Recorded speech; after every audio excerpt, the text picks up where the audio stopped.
मंगलम भगवान विष्णु मंगलम गरुड़ध्वज मंगलम पुंडरीकाक्ष मंगलाय तनोहरि।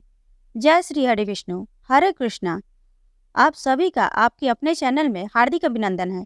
भगवान श्री हरि विष्णु और माता लक्ष्मी की कृपा आप सब पर सदा सर्वदा बनी रहे।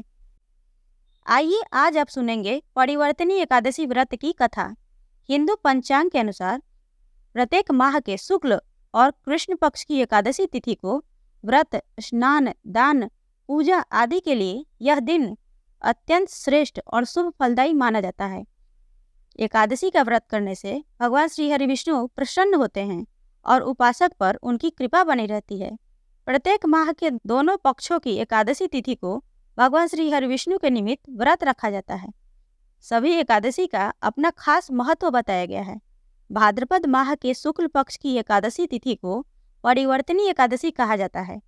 परिवर्तनी एकादशी को बहुत ही खास और महत्वपूर्ण बताया गया है, क्योंकि मान्यता के अनुसार इस तिथि पर भगवान विष्णु पाताल लोक में चातुर्मास की योग निद्रा के दौरान करवट बदलते हैं, इसलिए इसे परिवर्तनी एकादशी कहते हैं। परिवर्तनी एकादशी को जल झूलनी एकादशी, पद्मा एकादशी और जयंती एकादशी भी कहा जाता है। इस दिन भगवान श्री हरि विष्णु के साथ साथ माता लक्ष्मी की पूजा की जाती है। परिवर्तनी एकादशी के दिन भगवान श्री हरि विष्णु के वामन स्वरूप की पूजा की जाती है।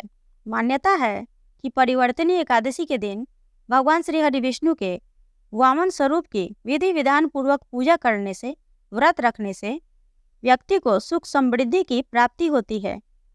उसके जीवन में सकारात्मक बदलाव आते हैं। इस दिन व्रत रखने से समस्त प्रकार के पापों से मुक्ति मिलती है और अंत में मोक्ष की प्राप्ति होती है।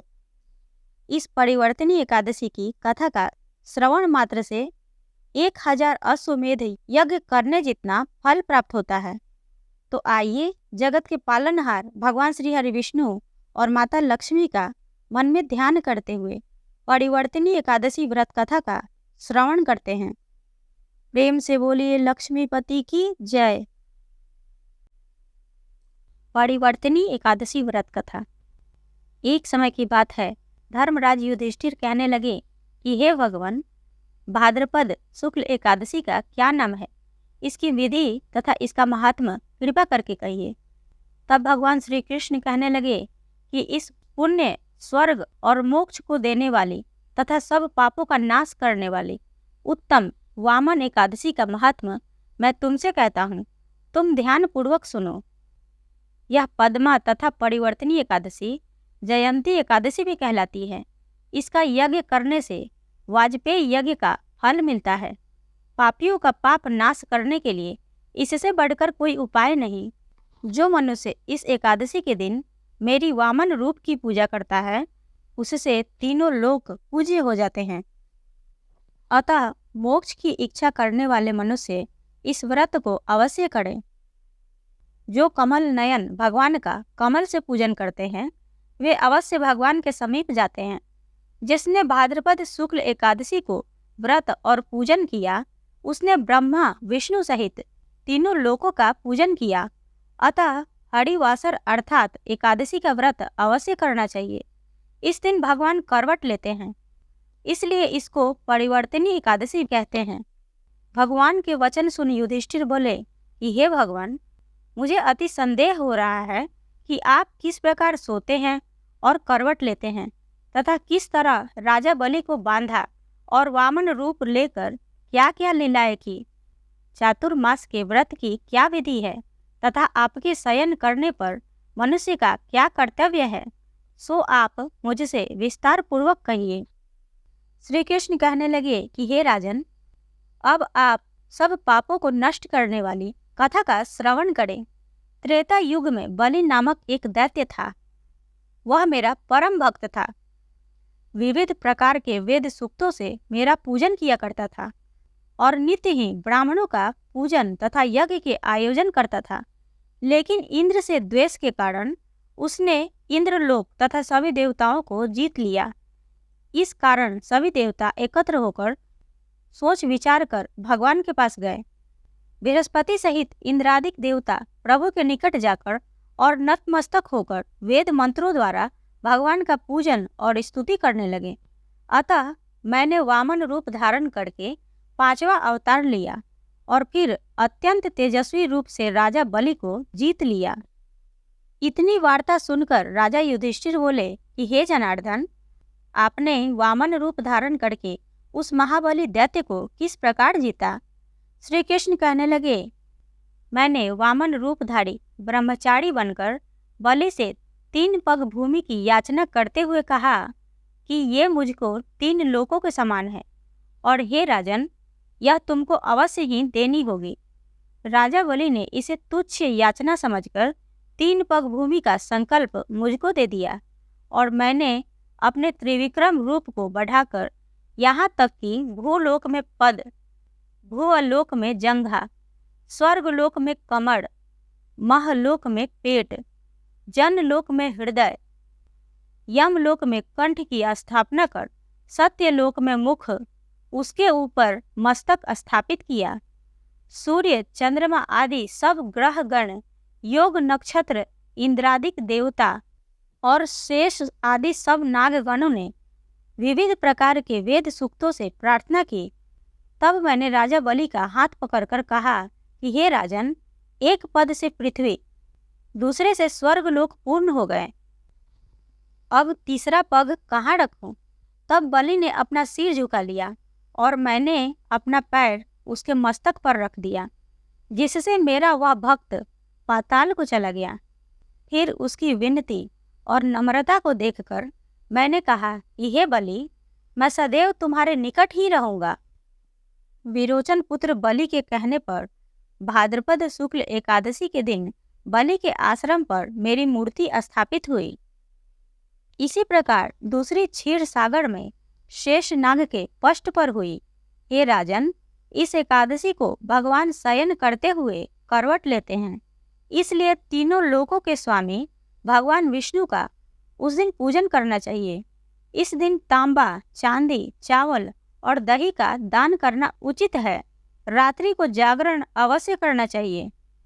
जो विधि पूर्वक इस एकादशी का व्रत करते हैं, वे सब पापों से मुक्त होकर स्वर्ग में जाकर चंद्रमा के समान प्रकाशित होते हैं और यश पाते हैं। जो पाप नाशक इस कथा को पढ़ते या सुनते हैं, उनको 1000 अश्वमेध यज्ञ का फल प्राप्त होता है। इस प्रकार परिवर्तनीय एकादशी व्रत की कथा पूर्ण हुई। प्रेम से बोलिए त्रिलोकीनाथ श्री हरि विष्णु की जय, माता लक्ष्मी की जय। और अब आप सुनेंगे एकादशी माता की कथा। एकादशी का व्रत एकादशी माता की कथा सुने बिना अधूरा माना जाता है, इसलिए पूरे श्रद्धा भाव के साथ एकादशी माता की कथा भी जरूर सुननी चाहिए। एकादशी माता की कथा के अनुसार मुर नाम का एक दैत्य था। रावण और कंस की तरह वह भी बड़ा आतंक मचाता था। स्वर्ग में देवों सहित सभी को पीड़ा देता था। सब लोग उससे रक्षा मांगकर श्रीमन नारायण के शरण में गए। भगवान ने कहा, मैं उसे संभालता हूँ, चिंता मत करो। भगवान मुर के साथ युद्ध करने लगे, लेकिन अपनी सारी शारीरिक शक्ति लगाकर भी भगवान कुछ नहीं कर सके। भगवान को युद्ध के मैदान से पलायन करना पड़ा। वे हिमालय की एक गुफा में छिप गए। मूढ़ भी उनका पीछा करते हुए वहां पहुंच गया। भगवान ने ध्यान करना शुरू किया और उनके मन से एक शक्ति उत्पन्न की, उनकी मानसिक शक्ति। इस शक्ति ने बाहर आकर मूढ़ को अपनी तलवार से मार डाला। हम जानते हैं कि शरीर में 10 इंद्रियां हैं, 5 ज्ञानेंद्रिय और 5 कर्मेंद्रिय। 11वीं इंद्रिया है मन। संस्कृत में एकादशी का अर्थ है 11। चूंकि यह देवी उनके मन भगवान की 11वीं इंद्रियों से निकली थी, इसलिए भगवान ने उन्हें एकादशी के नाम से पुकारा। एकादशी माता की उत्पत्ति का दिन उनके नाम से ही जाना जाने लगा। माता एकादशी के अंतिम चरण के दौरान उत्पन्न हुई थी, इसलिए इसे जयंती कहते हैं। और उन्होंने द्वादशी के पहले चरण के दौरान दैत्य को मार डाला था, इसे स्मरंती कहते हैं। और अब जानते हैं कि एकादशी के दिन भोजन क्यों नहीं करना चाहिए। भगवान ने घोषणा की कि एकादशी के दौरान देवी के इस महान कार्य के कारण पूरे जगत में कोई भी पाप नहीं रहेगा। लेकिन पाप तो पहले से ही है। जब उसने यह सुना पाप पुरुष आश्रय की तलाश में इधर उधर भागने लगा। एकादशी के दौरान वह कहाँ रहेगा?